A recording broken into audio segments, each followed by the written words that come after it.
Hey, before you skip this video, I want you to answer one honest question. When was the last time you genuinely felt okay? Not fine, not busy, not managing, but actually okay. If you had to think about that for more than 2 seconds, this video is for you. Because right now, as you're watching this, over 1.17 billion people on this planet are living with a mental disorder. That's not a typo. 1 billion people. That's roughly 1 in every 7 humans alive today. And the scary part, most of them, most of us, don't even talk about it. Today, we are going to change that.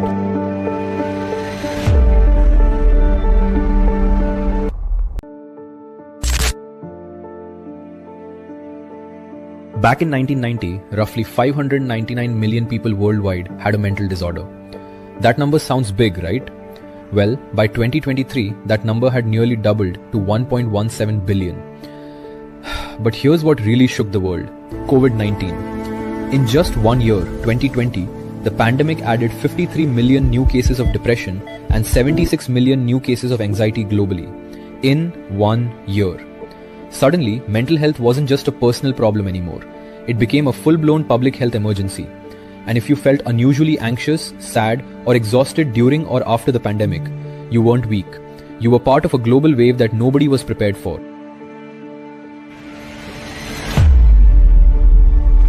Now let's talk about who this is hitting the hardest, because the data here is honestly alarming.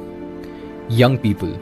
If you're between 15 and 19 years old, you are statistically in the age group with the highest rates of mental disorders on the planet right now. Your generation is carrying a weight that no generation before you had to carry in quite the same way. Social media pressure, climate anxiety, economic uncertainty, all of it. Women. Women are about 1.5 times more likely to experience anxiety and depression compared to men. Depression alone affects around 332 million people worldwide, and women account for a disproportionate number of those cases. Now, this doesn't mean men are fine. Men often suffer in silence because of social pressure. Men have twice the suicide rate of women globally. They just don't talk about it. And that silence, it's deadly. Speaking of which, every year, approximately 730,000 people die by suicide. That's roughly 2,000 people every single day. Suicide is currently the second or third leading cause of death for people aged 15 to 29, and globally is the 17th leading cause of death overall. These aren't just statistics. These are sons, daughters, friends, co-workers. People who felt there was no other way out. The cruelest part? Most suicides are preventable. With the right support, the right words at the right time, and the right access to care, most of these lives could be saved. If you are struggling right now, please reach out to a mental health helpline in your country. Help exists. You are not alone. Okay, let's keep going. Because understanding the problem is the first step to solving it. Let's quickly break down the most common mental health conditions in plain English. 1. Anxiety disorders. About 359 million people have an anxiety disorder. That's the most common mental health condition in the world. It's not just being nervous before a presentation. It's persistent, overwhelming worry that doesn't switch off. Racing heart, can't sleep, can't focus. 7.6% of teenagers aged 15 to 19 are affected. And only about 1 in 4 people with anxiety ever receive any treatment. 2. Depression. 332 million people. Depression is the single largest cause of disability worldwide. It's not just being sad. It's losing the ability to feel joy, motivation, or hope, sometimes for months or years. It's waking up exhausted even after 10 hours of sleep. And it's treatable, which makes it even more tragic when people don't get help. 3. Bipolar disorder. Around 37 million people live with bipolar disorder. Extreme mood swings between emotional highs and crushing lows. It often starts in young adulthood, highly disabling, and it significantly increases suicide risk. 4. Schizophrenia. About 23 million people have schizophrenia. It's one of the most misunderstood conditions in pop culture. People with schizophrenia often lose touch with reality, hearing voices, experiencing delusions. Tragically, they die on average 9 years earlier than the general population, largely due to lack of care and related physical health issues. Only 1 in 3 ever achieves full recovery. 5. Substance use disorders. About 5 to 6% of adults globally have an alcohol use disorder. These disorders frequently co-occur with depression and anxiety. People self-medicating emotional pain. It becomes a vicious cycle. Okay, so why is this getting worse? Like, we have more technology, more comfort, more connection than any generation in history. So why are we more anxious and depressed than ever? Here's what the research actually says. Poverty and economic stress. Money problems are one of the biggest drivers of mental health issues. Financial insecurity creates chronic stress, and chronic stress literally rewires your brain. Conflict and displacement.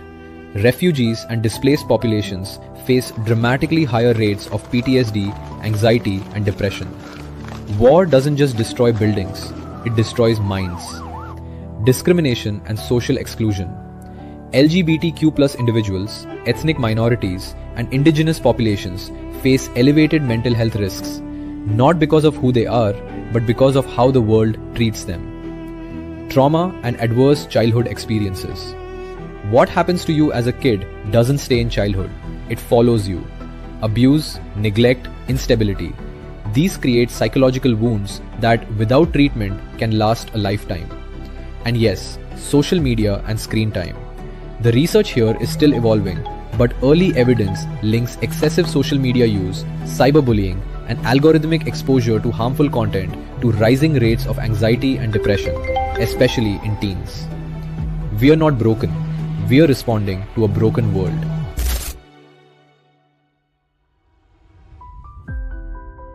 Now let's talk numbers, because this affects all of us, even if we are personally doing okay.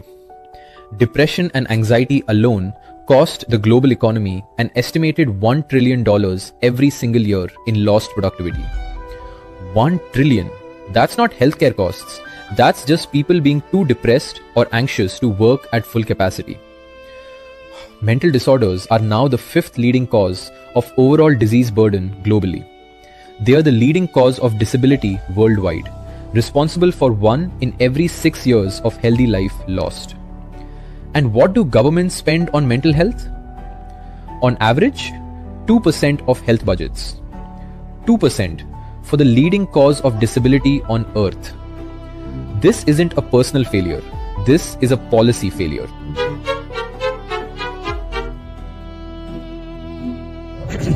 Alright, here's where I want you to take a breath. Because there is good news. Real, evidence-based, scientifically proven good news. Mental health conditions are treatable, not just manageable, treatable. Here's what actually works. Therapy, especially CBT. CBT is one of the most well-researched treatments in medicine. Studies consistently show it produces moderate to large improvements for anxiety and depression.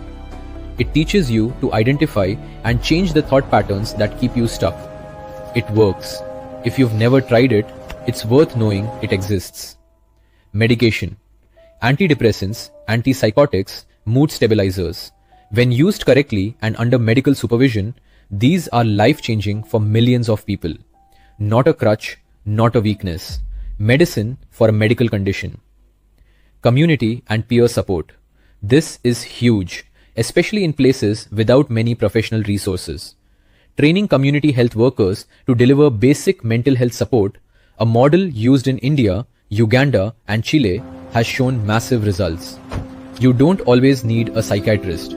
You sometimes just need a trained, caring human being. Digital therapy and apps. Online CBT programs and teletherapy have expanded dramatically since COVID-19. The evidence is growing that they can match in-person therapy for many conditions. Accessibility is the game changer here. You no longer need to live near a therapist to get help. Anti-stigma campaigns, the right kind. Here's something surprising from the research. Generic awareness campaigns like "It's okay not to be okay" posters, they don't really work.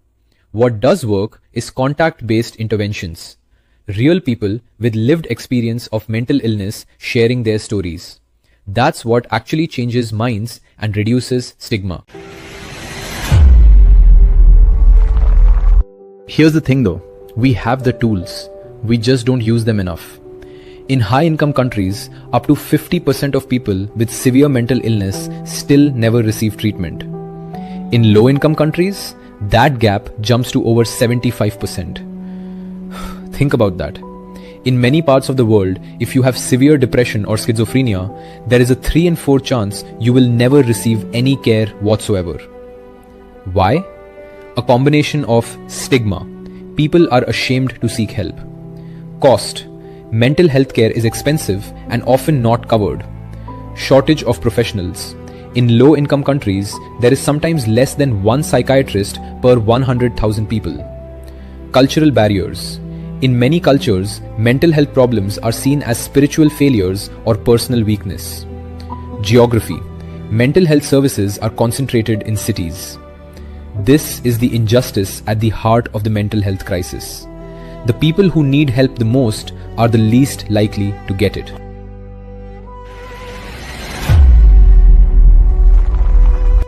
The global response is building. Slowly, but it's building. In 2001, the WHO published its landmark World Health Report, calling mental health a global priority for the first time.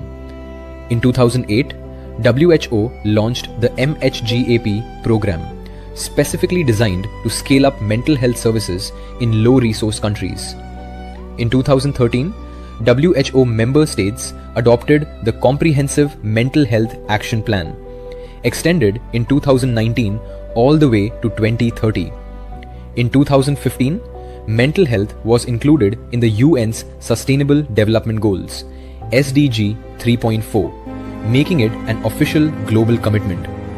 In 2022, WHO released its most comprehensive World Mental Health Report to date, calling for transformation, not just expansion, of mental health systems. And in September 2025, the United Nations held a high-level meeting specifically on NCDs and mental health in New York, putting mental health on the highest political stage in the world. Progress is happening, but it needs to go faster.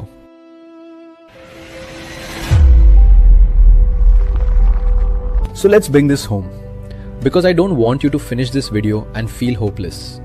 I want you to feel informed and maybe even activated. Here's what you can actually do. For yourself, take your mental health seriously. It is not dramatic. It is not weakness. It is health. If you're struggling, reach out to a friend, a doctor, a helpline, a therapist. One conversation can change everything. Learn to recognize the signs: persistent sadness, loss of interest, constant worry, sleep changes, withdrawing from people you love. These are signals, not character flaws. For the people you love, check in. Not just how are you, but actually ask, "Hey, you've seemed off lately. Are you really okay?" Learn how to have the conversation. You don't need to fix anything. You just need to listen. Never shame someone for their mental health. Stigma kills, literally. For the world, support mental health funding in your community and country. Vote for policies that include mental health in healthcare coverage. Share content like this. Normalize the conversation. Because the more we talk about it, the fewer people suffer in silence. 1.17 billion people. That's how many people are living with a mental disorder right now. But behind that number is your neighbor who hasn't left the house in weeks, your co-worker who's been unusually quiet, your friend who's fine, maybe even the person watching this video. Mental health is not a niche topic. It is not a trend. It is the defining health crisis of our generation. And the single most powerful thing we can do right now, today, for free, is talk about it. So if this video helped you, share it. Not for the algorithm, but because someone in your life might need to hear it. And if you're going through something yourself, I see you. Keep going. I'll see you in the next one.